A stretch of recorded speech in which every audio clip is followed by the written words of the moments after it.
Seja muito bem-vindo à nossa Escola Bíblica Online. Nós adotamos a revista Compromisso da Comunicação Editora.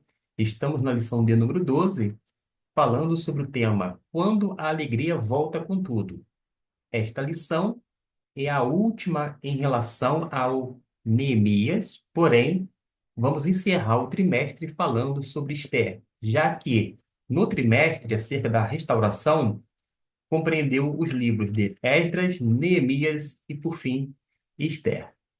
Feito estas observações, nós podemos tratar as questões relacionadas à nossa revista, ao que o autor dela colocou. Pense em uma experiência pessoal marcante em que sentiu a alegria verdadeira de Deus em sua vida. De que maneira você celebrou? Não é simplesmente festejou, mas celebrou de fato e de verdade. Qual o impacto que esse momento teve em sua fé? E ele então vai dizer: assim como você e eu temos experiências marcantes com Deus, dignas de celebração, o povo de Israel também experimentou alegria e celebração no momento da restauração espiritual, conforme Neemias capítulo 12, versículo 43, cujo versículo eu faço a leitura agora. E ofereceram no mesmo dia grandes sacrifícios e se alegraram, porque Deus os alegrara com grande alegria. E até as mulheres e os meninos se alegraram, de modo que a alegria de Jerusalém se ouviu até de longe. É o que nos diz a palavra de Deus. É bom que se diga, para a gente se contextualizar e se situar nesse contexto histórico, que quando o povo foi para o cativeiro babilônico e permaneceu durante 70 anos, aquele povo opressor pedia para que o povo judeu cantasse uma música, mas a respeito de Jerusalém. Era uma forma de humilhar, um sarcasmo, cheio de ironia. Canta aí uma música sobre Jerusalém, a cidade santa, etc e tal. Mas eles não conseguiam sequer abrir a boca. Eles não conseguiam balbuciar nada, mas somente chorava, diz a palavra de Deus. O Salmo vai revelar que eles pranteavam, choravam e não conseguiam, em terra estranha, cantar nenhuma música ou cântico relacionado à sua terra natal. Mas para que isto se documente, mais uma vez no início do capítulo 12, são listados os nomes das famílias que se identificaram com a reconstrução da cidadania destruída e que agora se fazia novamente presente com o soerguimento do templo e dos muros de Jerusalém. Quando o povo foi para o cativeiro babilônico, tinha uma chance enorme de perder a sua identidade. Mas acontece que Deus leva profetas para dar uma palavra de repreensão, é verdade, mas também de esperança. Deus fala no meio daquele período do exílio, e quando a gente observa essa identidade preservada do povo da parte de Deus, já que ele é longânimo para os seus. A celebração surge como um reflexo do compromisso renovado com Deus, demonstrando que quando a presença do Senhor é restaurada na vida de alguém, a alegria volta com tudo. Naquele contexto, a presença do Senhor foi restaurada pelo fato dele estar habitando novamente no templo. Deus habitava primeiramente no tabernáculo, que era móvel, depois, de uma forma definitiva, no templo. Deus não habitava nas pessoas individualmente falando. Deus habitava no meio do povo. E as pessoas ali naquele entorno, na cidade de Jerusalém, tinha o templo como referência, porque era a habitação de Deus, ou seja, a casa de Deus. No Novo Testamento, Deus habita dentro das pessoas através do seu Santo Espírito. Isso é algo extraordinário que muitas vezes não se dá a ênfase necessária e a importância devida. Deveria ganhar uma outra dimensão por conta da importância, do valor, da relevância de sermos feitos habitação de Deus através de seu Santo Espírito. Mas o louvor e a alegria, a gratidão, se tornam marcas desse novo tempo. E os nomes registrados no início do capítulo 12 vai mencionar nomes de sacerdotes, de levitas, como Zorobabel, Jesuá, Seraías, Jeremias, Esdras, entre outros. Fala sobre os chefes dos sacerdotes e seus irmãos nos dias de Jesuá. Vai mencionar também sobre os levitas, como Binui, o Cadmiel, Serebias e outros mais. Fala também sobre os chefes dos levitas, no versículo 24. Enfim, uma relação. E esse capítulo 12 vai reforçar que cada pessoa, quer como chefe dos sacerdotes, quer como chefe dos levitas, quer como sacerdote ou levita, foi essencial nesse processo da restauração, sendo testemunha da fidelidade divina. Hoje, dentro da nova aliança, existem oficiais da igreja local. São pastores e diáconos. Esses homens precisam ser leais à pessoa de Cristo Jesus, fiéis às Escrituras, para que a igreja de Cristo venha a ser realmente edificada, para que os ensinos de Cristo sejam transmitidos com fidelidade, para que nós, como parte desse povo de Deus, na igreja local, venhamos não apenas assimilar, internalizar, mas verdadeiramente praticar a palavra do Senhor. Quando a gente aborda o primeiro tópico, fala sobre o sacerdócio é reestruturado, conforme Neemias, capítulo 12, do versículo 27 até o 36. Menciona os sacerdotes, levitas, cantores e músicos se reúnem para realizar a dedicação dos muros ao Senhor. A gente observou que no início a obra começou muito bem, depois deu uma travada, muita gente querendo atrapalhar a obra do Senhor, mas graças ao nosso bom Deus, houve a reconstrução tanto do templo quanto do muro. E é justamente esses oficiais, sacerdotes, levitas, cantores e músicos que vão se reunir para a dedicação dos muros ao Senhor. Existe um esmero para a realização desse evento que não é apenas social, mas também espiritual. A gente precisa atentar para a seriedade das coisas concernentes a Deus.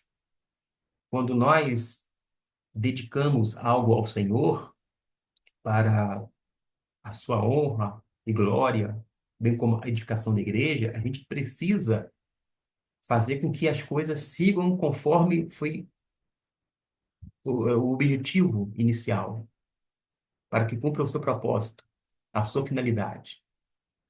Nós temos vários utensílios na casa do Senhor que têm uma finalidade e esta precisa ser mantida a ferro e fogo para que cumpra sempre aquilo que foi determinado.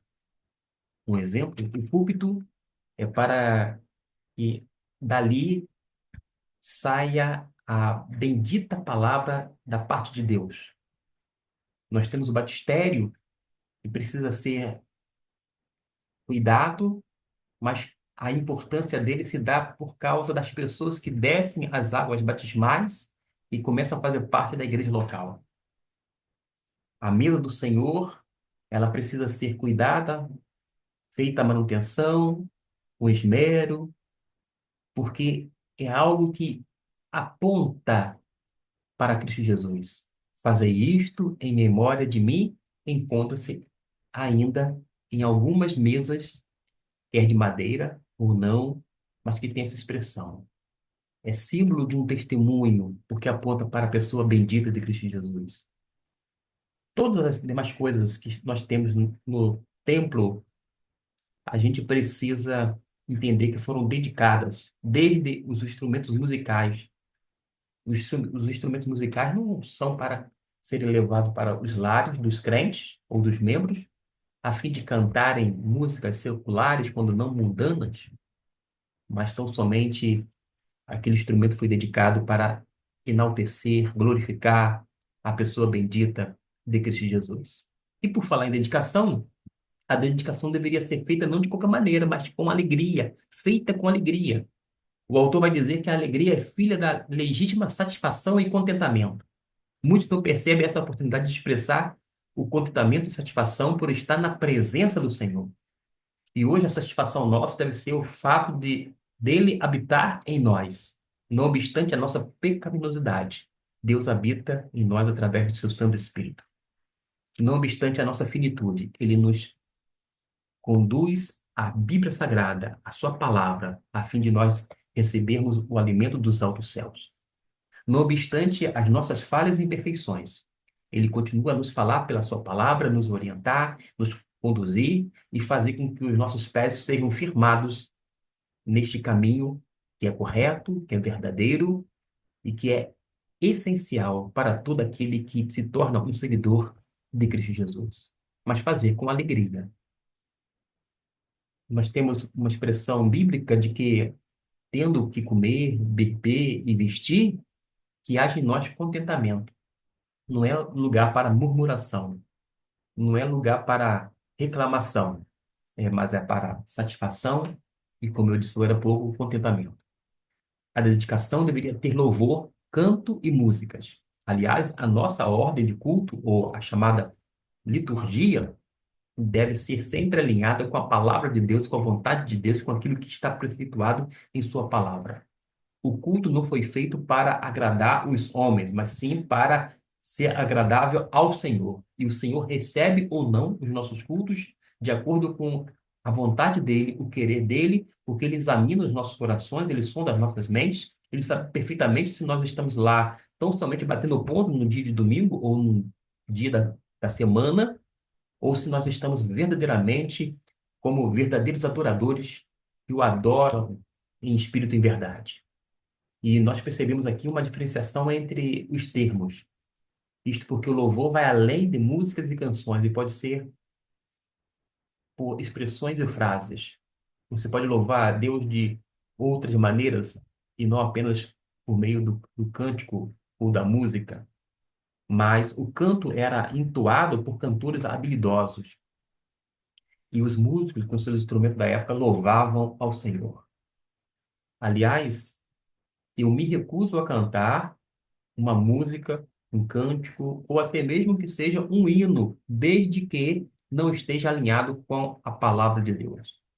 Existem músicas que são agradáveis aos nossos ouvidos, mas as letras são nocivas, são prejudiciais porque chocam com as escrituras sagradas. Entre em choque realmente com aquilo que algumas vezes está de uma forma clara preceituada na palavra de Deus. E eu não tenho como cantar algo que vai de encontro àquilo que está devidamente registrado.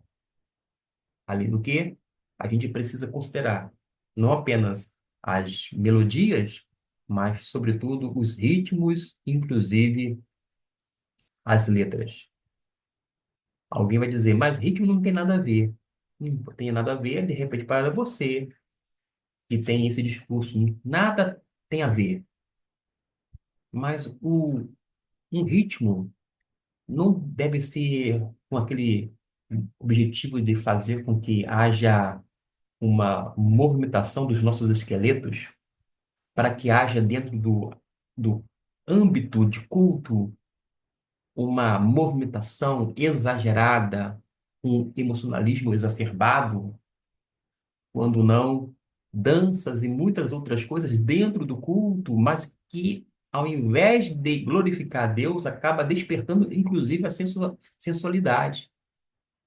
Não sei você, mas eu já estive em locais de culto e as pessoas alegavam que estavam bem espontâneas diante de Deus e na igreja local, mas dançavam de uma forma de que chamava atenção para si e ainda, nesse caso específico, começava a agir com sensualidade no ambiente de culto. A gente precisa, claro, separar as coisas e dizer, cada caso é um caso, eu sei disto, mas a gente não pode fechar os olhos a tais coisas e deixar de orientar. Vamos prosseguir, porque nos diz ainda na letra C, a dedicação deveria ter purificação. Cultuar a Deus implica adentrar na presença daquele que é santo. Naquele contexto do Antigo Testamento, a purificação se fazia necessária para estar na presença de Deus. Agora, no Novo Testamento, nós já nos encontramos debaixo da nova aliança e na presença de Deus. Os nossos corações já foram purificados, os nossos olhos já foram transformados, a nossa mente é pura, se é que somos nascidos do alto ou nascidos de novo, se é que, como novas criaturas, andamos verdadeiramente em novidade de vida. Mas não podemos fazê-lo sem a devida preparação. E vai citar aqui que confissão é um elemento fundamental para a purificação. Nós sabemos que o sangue de Cristo Jesus nos purifica de todo e qualquer pecado. E se tiver algo que seja evocado para nos purificar, nos lavar, nos limpar nesse sentido, que seja o sangue imaculado, sangue bendito de Cristo Jesus, com esse elemento purificador. A dedicação deveria ter a participação de todos, de acordo com o versículo 20, 31 e 43. Nós realizamos o culto, porém quem assiste é Deus, de acordo com o versículo 31. O primordial é que o culto não é realizado para pessoas, mas para Deus. Concordo plenamente com o autor da revista. Agora, eu só não entendo porque nós falamos que o culto é para Deus, mas muitas vezes queremos ser meras pessoas que venham assistir o culto e não fazer parte da congregação para realmente adorar, louvar, bendizer, levar ou trazer os nossos corpos como sacrifícios vivos, santos e agradáveis ao Senhor, naquele ato de culto, e não apenas restrito ao ambiente da igreja, mas em nossa casa, onde nós estivermos. A gente precisa entender que hoje em dia o chamado culto antropocêntrico, onde o homem está no centro, está ganhando terreno. Se fizer um culto tão somente com o intuito de agradar a Deus, não algumas, mas muitas pessoas vão deixar as nossas igrejas, porque elas não vão sair com a alma lavada, como se diz no popular, elas não vão sair, enfim, jubilantes porque o culto agradou, porque houve performance, desempenho, houve isso, aquilo, outro que chamou de atenção, atraiu. Mas acontece que, se nós realmente nos pautarmos com um culto cristocêntrico, onde Cristo, de fato, seja o centro, não das atenções apenas, mas do culto, nós vamos ter membros de igrejas reclamando, desejando que seja feita modificação urgente, porque um culto cristocêntrico para estes não está sendo digerível. Não tem como digerir isto por conta do eu. As pessoas querem ser vistas, querem ser aplaudidas, querem ser reconhecidas, querem ser enaltecidas, em detrimento da pessoa bendita de Cristo Jesus. É por isso que chama-nos a atenção que o culto é realizado para Deus. Culto da vitória. O culto não é da vitória, o culto tem que ser para Deus. Culto disto, culto daquilo outro. A gente tem que até pensar nessas coisas. Porque culto é culto e todo culto deve ser voltado para Deus. Qualquer coisa que esteja na frente, no sentido de tentar dizer de um marketing chamar atenção, culto disto, culto daquilo outro, e sabe e tal, para tentar atrair as pessoas, é errado. Não é uma mera estratégia. É um equívoco grosseiro quando a gente entende, à luz da Bíblia, que o culto é sempre para Deus. A glória deve ser dada a Ele somente. E Ele não divide com ninguém, nem comigo, muito menos com você. Mas o primordial, a gente já sabe que é o culto que não é realizado para as pessoas, mas para Deus. E os príncipes, que são aqueles principais, aquelas pessoas tidas como importantes, porque eram realmente pessoas que faziam diferença na sociedade, os sacerdotes, Esdras, levitas, cantores, músicos, todos juntos no louvor e gratidão a Deus, ao Deus de Israel, ao Deus daquele povo. O segundo tópico fala sobre a dedicação dos muros. As procissões eram caminhadas que expressavam ações de graça. O texto fala que na edificação do templo foram realizadas duas procissões, uma liderada por Esdras, que seguiu pela direita, e outra liderada por Neemias, que seguiu pela esquerda. E, finalmente, as duas permaneceram de pé em frente à casa de Deus, ao templo. Veja que a primeira pessoa do singular, eu, ele dizendo que Neemias é o primeiro a participar dessa celebração e dedicação ao Senhor. O culto era marcado pelo oferecimento de sacrifícios. E vemos aqui 5 importantes lições. A entrega em definitivo. Quem sacrifica não pode ter de volta o que pôs no altar. A morte, porque não existe sacrifício sem morte. O eu tem que morrer. Adoração, sacrificar é adorar.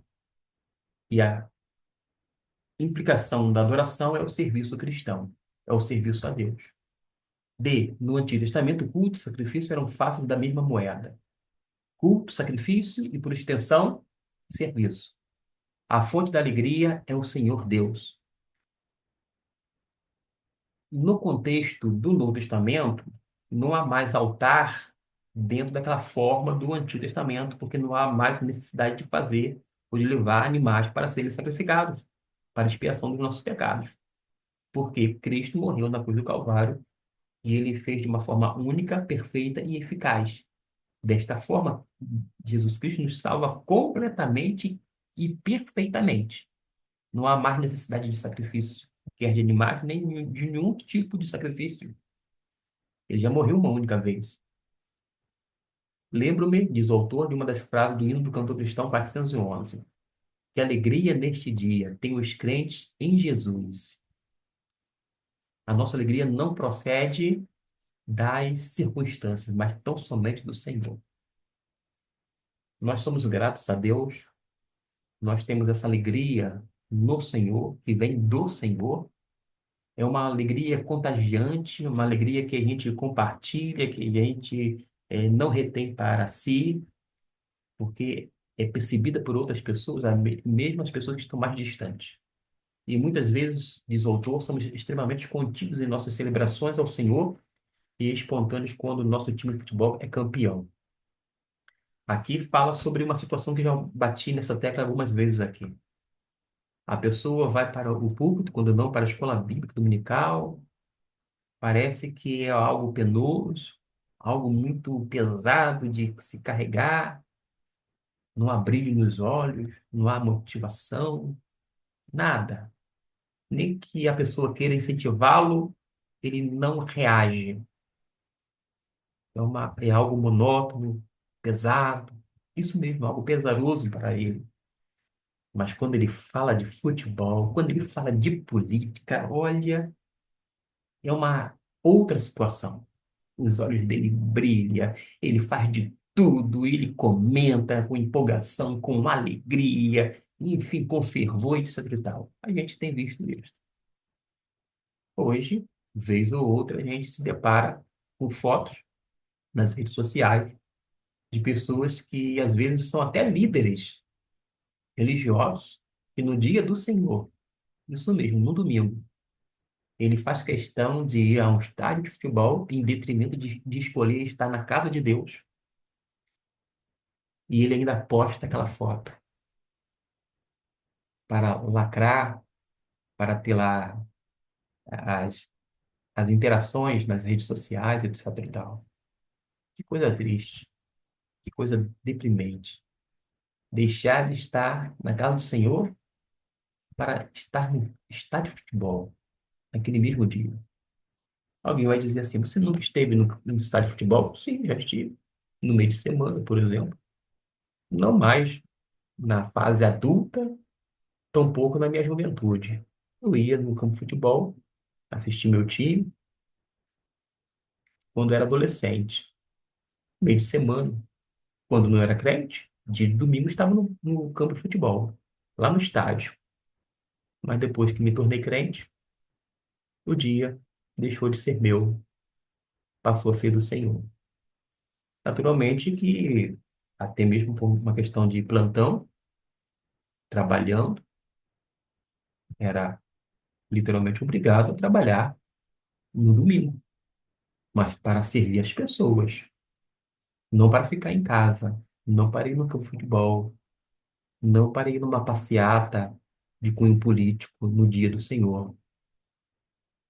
Eu verifiquei algumas vezes que naquele período de efervescência política partidária no Brasil, crentes que sequer faziam evangelismo nas ruas ou se envolviam nos trabalhos missionários, quando não evangelístico da igreja local, estavam lá, na frente dos quartéis, fazendo umas passeatas em prol de um partido, de uma pessoa, de uma figura, tida como importante politicamente falando. Mas qual dia? Dia do Senhor. Deixava a casa de Deus para estar na passeata. Como cidadão, a pessoa tem todo o direito de fazer a passeata de uma forma pacífica, de dar sua contribuição, etc e tal. Eu também acho como um cidadão, mas eu tenho uma outra cidadania, e é celestial. E como tal, a gente vive aqui nesse mundo com essa dupla cidadania ou nacionalidade, vamos dizer assim. Essa terrena e a celestial. Mas a gente não pode dar prioridade para esse plano terreno, porque lá na celestial é infinitamente melhor. E a gente mostra e sabe disso, esse antegozo nós temos porque quando nós nos dedicamos realmente de corpo e alma para o Senhor. É bem verdade que cada um tem o seu temperamento, mas precisamos demonstrar alegria e gratidão ao Senhor. Neemias descreve esse momento assim: e o júbilo de Jerusalém se podia ouvir de longe. A grande pergunta é se as pessoas à nossa volta e até as mais distantes percebem a nossa alegria advinda do Senhor. É bom frisar que a alegria não provém necessariamente de gritos. Existe ambientes culto que as pessoas gritam, etc e tal. O número de decibéis elevado não significa que é um lugar realmente de adoração, de louvor, etc e tal. Tampouco que o testemunho esteja atrelado àquela atividade cultica. Mas a gente pode sim louvar ao Senhor com alegria e as pessoas perceberem que a gente tem prazer de estar realmente na casa de Deus, a despeito de sermos abençoados, agraciados naquele dia ou não, mas porque realmente queremos ser bênção para outras pessoas e queremos dar o nosso testemunho, porque sabemos muito bem quem é a pessoa bendita de Cristo Jesus. A restauração espiritual, o ministério do templo, se recompondo. Após a conclusão e consagração das obras, precisava-se de pessoas para o funcionamento do culto. Tesoureiros foram nomeados para recolherem e guardarem na Câmara do Tesouro as ofertas e dízimos. Ofertas e dízimos são essenciais para o bom andamento da obra do Senhor. O texto nos revela uma satisfação por parte do povo em ver os levitas, que eram cantores, porteiros, servidores e os sacerdotes, desempenhando o seu papel no serviço do culto. Da mesma forma, os pastores e os diáconos precisam desempenhar o seu papel, cada um com a sua respectiva função. Existem tarefas que são pastorais, outras tarefas diaconais. A gente não pode misturar uma coisa com a outra. Por exemplo, ao pastor compete a ministração ou a celebração da ceia, a realização de batismos, a realização de casamento, junto, inclusive, às autoridades civis, porque o casamento, quando feito na igreja, é casamento religioso com efeito civil, o reconhecimento se dá por meio desse meio legal, através do cartório, etc e tal, mas o pastor tem outras funções. Agora, quando um outro oficial ele se arvora e quer realizar tarefas que são pastorais, aí já começa a criar uma certa confusão. A gente precisa distinguir muito bem as funções pastorais e diaconais. O povo compreendia que os levitas e sacerdotes eram chamados especificamente para cuidar do serviço do culto. Assim, as ofertas e dízimos sustentavam também esses escolhidos por Deus. Os novos exemplos de obreiros que estão na TV têm lameado uma água que deveria ser translúcida, criando uma resistência no coração dos crentes quanto à liberalidade financeira, que é um compromisso bíblico do servo de Deus para com a obra do Senhor. Ofertas e dízimos não são atos de caridade que fazemos à igreja, mas um privilégio dado àqueles que servem a Deus. É um misto, é tanto um privilégio quanto uma responsabilidade. É uma ação graciosa da parte de Deus e, ao mesmo tempo, uma ação de fé da parte daquele que está devolvendo o dízimo e entregando a oferta com alegria, conforme aquilo que Deus propôs no coração. O importante é que a gente saiba distinguir as coisas e não misturar, né? Porque existem maus obreiros e a gente vai agir de uma maneira também ruim, mas a gente precisa fazer a diferença. A restauração espiritual, os abusos sendo corrigidos. Mais uma vez, as escrituras sagradas deflagram benfeitorias espirituais em Israel. Encontramos princípios fundamentais para a vida espiritual de qualquer época, inclusive da nossa. Aqui tem a busca pela santificação, tem vários textos bíblicos que falam sobre uma vida separada para Deus, por Deus, para o serviço dele. É aquela que retira de si atitudes e práticas estranhas à vida espiritual. Isso não é uma opção, mas uma questão de sobrevivência da fé. Este é um processo que deve perdurar a vida do crente. Com relação à santificação, a gente sempre fala que é um processo porque vai durar a vida inteira. A gente não tem como santificar e estar pronto no dia. É que nem maturidade, né? Né? Pelo fato de você estudar uma lição ou uma revista com 13 lições de maturidade que vai fazer você ser maduro. A maturidade espiritual vem com o tempo, vem com essa vivência, com essa experiência, com a vida. Mas a gente pode fazer a nossa parte e contar com a parte do Senhor. Desfazer pactos com o inimigo. O texto nos revela que o sumo sacerdote havia se aparentado com Tobias, inimigo do povo de Deus. A igreja do Senhor deve combater e não absorver as práticas mundanas, pois ela exerce o sacerdócio na terra. A gente sempre falou sobre o chamado mundanismo que estava adentrando na igreja, e hoje em dia a gente acha que as coisas que estão de uma forma sorrateira adentrando não tem nada a ver. Tem uma turma do nada a ver que não está no gibi. Até mesmo líderes que acham que não tem nada a ver, mas vai permitindo certas coisas e a gente vai achando com o tempo normal, que depois a gente acaba ficando anestesiado. Em outras palavras, a mente da pessoa fica cauterizada pelo pecado. A gente já acha que aquilo ali é normal, quando na verdade não é. Não é normal porque Deus diz que não é aceitável, que não é uma atitude correta. E aquilo que Deus diz é o que vale para a gente. Mas quando a gente lida nesse contexto eclesiástico, algumas vezes a gente acaba tendo um embate, querendo ou não, a não ser se acovardar, ficar na sua, encolhido e não falar absolutamente nada. Mas se a gente quiser ser fiel a Deus, vez ou outra, não sempre, você vai acabar desagradando as pessoas. E tem pessoas que têm você em grande estima até o ponto de você dizer aquilo que precisa ser dito e que ela precisa ouvir. Mas uma questão de eu, ela não aceita, se torna algo intragável. E ela passa a achar que você já não é mais aquela pessoa digna de confiança, de orientação, de pastoreio, etc e tal. Aí as pessoas começam a escolher.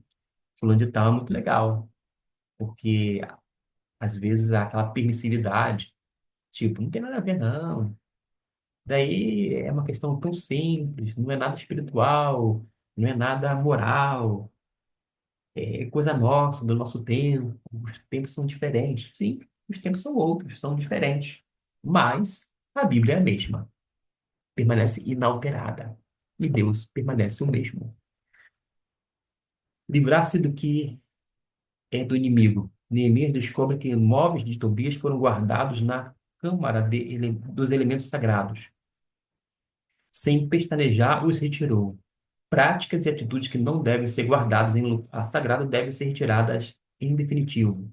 Amargura, ressentimento, culpa, inveja, malícia e toda sorte de mal que pertencem ao inimigo da vida cristã devem ser lançados fora do coração dos que servem ao Deus eterno. Naturalmente que todas as coisas que foram mencionadas aqui não são coisas que de uma hora para outra acabou adentrando a mente e o coração das pessoas. Existem pessoas que são especialistas em causar ferida nos outros, quer com palavras, quer com ações. A grande dificuldade é que, às vezes, a gente só pensa no lado das pessoas que cometeram tais coisas, ferindo, mas não se coloca no lugar do outro. Ah, tu tem que perdoar. Notadamente tem que se perdoar, sim. Mas perdoar não é aceitar de uma forma passiva toda aquela atrocidade, todo aquele desrespeito, toda aquela ação que veio como um desmando. A gente precisa trabalhar os dois lados. Em relação àquele que faz algo contra o irmão, ele precisa ser chamado a atenção, ele precisa ser repreendido, e se ele não quiser aceitar a disciplina, diz a Bíblia, para considerá-lo como gentio. Aí tem gente que vai em defesa da pessoa que é irredutível, que não se arrepende. Ah, mas que coisa absurda! Não pode fazer um negócio desse, afinal de contas você é cristão. É cristão, mas sabe o que Paulo fez quando um jovem estava tendo uma relação sexual ilícita, provavelmente com a sua madrasta? Ele usou esta expressão: seja entregue a Satanás. Aí alguém vai dizer: que coisa absurda! Quem que falou isso? Você? Não, foi Paulo. Seja entregue a Satanás. Ele foi desligado do rol de membro. Para quê? Para que o espírito dele fosse salvo. Por mais que a carne dele sofresse, mas para que o espírito dele fosse salvo. Sabe o que foi o resultado? Aquele jovem pediu a reintegração. Ele estava verdadeiramente arrependido. E ele, em pranto, queria voltar à comunhão da igreja. Agora, existe algumas coisas que a gente faz? Não. A pessoa está fumando, o importante é que ela está na igreja. Ela está bebendo socialmente, o importante é que ela está na igreja. Ela agride os seus familiares, quer com palavras, verbalmente ou fisicamente, mas o importante é que ela está na igreja. Ela faz isso, aquilo, outro, mas graças a Deus é um membro da igreja. Que coisa! As pessoas falam que a igreja é um hospital, mas é para as pessoas permanecerem doentes a vida inteira, na UTI, de repente? Claro que não. A gente precisa tratar a liderança, tratar as pessoas que estão não apenas emocionalmente, mas espiritualmente doentes, para que tenhamos uma igreja saudável, salutar. E quando a gente fala sobre uma série de coisas aqui, ressentimento, culpa, inveja, tal, tal, tal, não é só focar o lado de lá, mas ambos os lados. Mas tudo isso, meus irmãos, dá trabalho. E é pano para manga. Eu não posso me deter mais aqui, porque temos que ir para a letra D, que diz encher-se do que é sagrado. Após a retirada das coisas do inimigo da câmara sagrada, Neemias se dedica a preenchê-la com elementos sagrados. E Paulo recomenda: enchei-vos do Espírito. A pessoa já tem o Espírito Santo, porque esse já habita nela, mas ele precisa se encher do Espírito. E Neemias repõe ali utensílio do culto, ofertas e incenso. E o autor vai falar: nosso coração deve ser cheio de ofertas, de louvores, orações e ações de graça ao Senhor. Investir no reino, todas as tribos de Israel possuíam seu quinhão de terra, exceto a tribo de Levi, que foi separada para se dedicar ao serviço do culto. Os levitas, eles não tinham propriedade, não tinham bens, não tinham terra. Tem gente que quer ser levita hoje em dia, mas querem ser pessoas empreendedoras. Claro que não tem como ser levitas nos moldes do Antigo Testamento. Nós não temos essa função, título, nada disto, pelo menos biblicamente falando, em o Novo Testamento. Hoje, alguns são vocacionados para não serem pesados, à semelhança de Paulo, que fazem tenda. A gente tem que agora ir por parte. Paulo fazia tenda até determinado momento. No curto espaço de tempo, Paulo fazia tenda para não ser pesado às igrejas, né, naqueles primórdios. Mas acontece que Paulo viveu a maior parte do seu ministério não fazendo tendas, mas dedicando-se integralmente ao ministério apostólico, pastoral. Então a gente não pode achar que fazer tendas é, é o correto, é a forma única de fazer o ministério. Pode, pode fazer um ministério parcial, sim, nesse sentido, não de tempo integral. Você pode ser uma pessoa que trabalha nessa área chamada secular e ainda assim ser um pastor ou um diácono. Mas, se você tiver condições de ser pastor de tempo integral, ou se você tiver condições de ser um diácono de tempo integral, aí nesse caso, você trabalhando por conta própria, quando não, já aposentado, dedique-se ao Senhor, porque vale a pena. Vai haver satisfação, contentamento, porque você vai estar no lugar certo e no centro da vontade de Deus. Mas a gente não pode pegar Paulo como exemplo de fazer tenda, porque ele não fez tenda o tempo inteiro. Na maior parte do tempo, repito, ele foi sustentado em seu ministério. Da mesma forma que Jesus, o tempo inteiro, foi sustentado durante aqueles 3 anos, quase 3 anos e meio. E Jesus é o nosso modelo. Outras reformas de Neemias. Quanto ao dia do Senhor, Neemias percebe que o dia do Senhor está ameaçado pelo excesso de trabalho pesado e comércio. Quanto aos casamentos mistos, a reconstrução não seria plena se os casamentos mistos não fossem combatidos, como já falamos em lições anteriores. Não se trata de preconceito racial, mas sim de uma questão espiritual, de um propósito, de uma identidade, considerando que os primeiros efeitos desse mal começaram com a primeira geração desses casamentos. As crianças não falavam o hebraico, e sim a língua do povo estrangeiro, bem como toda a história da fé de Israel seria absorvida pelos povos pagãos. Neemias, Neemias os leva a desfazer esse tipo de casamento misto. Semelhantemente, devemos nos despojar de tudo que é estranho e perverso dentro de nós. O casamento misto, vou dizer assim, vou colocar entre aspas, ele pode ocorrer entre crentes. Crentes que, às vezes, têm objetivos diferentes. Pode ser da mesma igreja, da mesma denominação, portanto. Mas, como eu já disse aqui, a moça, ela quer ser missionária em África. Ela quer trabalhar através de um curso já feito, de enfermagem ou de medicina, cuidando da saúde, bem como da alma das pessoas no outro continente. Mas aquele membro de igreja, que é namorado dela, ele quer ser um grande empreendedor. O objetivo dele, a ambição dele é ganhar dinheiro, é ter destaque na sociedade, ser uma referência naquela área específica. Percebeu?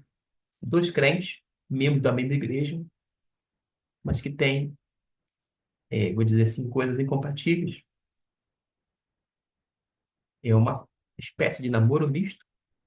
Se for para um noivado misto. Quando não, um casamento misto. É preferível que a gente encontre semelhanças e que saiba conviver com as diferenças, mas não com diferenças tão extremas, as quais eu coloquei nesse exemplo, só para ficar mais claro, tá bom? Vamos para a conclusão, porque nesse estudo foi celebrado o compromisso contínuo do povo com Deus como um elemento central da restauração espiritual e comunitária. A reestruturação do sacerdócio, a dedicação do muro, a restauração espiritual com o compromisso renovado, a vigilância de Neemias para corrigir erros e desvios, mantendo o povo ali, o povo alinhado ao propósito divino. Falei bastante, comentei um pouco sobre a revista. Para quem não tem esse material impresso, que você possa se valer deste na forma da projeção e que você continue sendo abençoado pelo Senhor através desse recurso. Para você que tem esse material, caso queira mandar perguntas, deixando um comentário sempre na lição anterior, mas fazendo perguntas em referência à lição seguinte, pode deixar um comentário para que eu, em tempo hábil, não apenas responda a você, mas, dentro da possibilidade, comece a encaixar essas perguntas, ou seja, as respostas dentro da lição referida. O objetivo aqui é sempre compartilhar a mensagem, ou seja, a palavra de Deus. Vou apenas projetar a questão da aprendizagem para que você possa fazer e pedir que você compartilhe caso ache interessante, ache importante esse conteúdo tão simples. Eu utilizo tão somente o notebook. Eu não sou youtuber, eu não sou isso, empreendedor, eu não sou nada. Eu só faço isso. Compartilhar a palavra de Deus. E se você achar que pode agraciar uma outra pessoa por meio desse material, desse conteúdo, faça isso. Compartilhe com outra pessoa para, quem sabe, ela possa aprender mais e mais, quer na Escola Bíblica Dominical, bem como nas demais playlists deste canal. Deus abençoe rica e abundantemente e até o nosso próximo vídeo.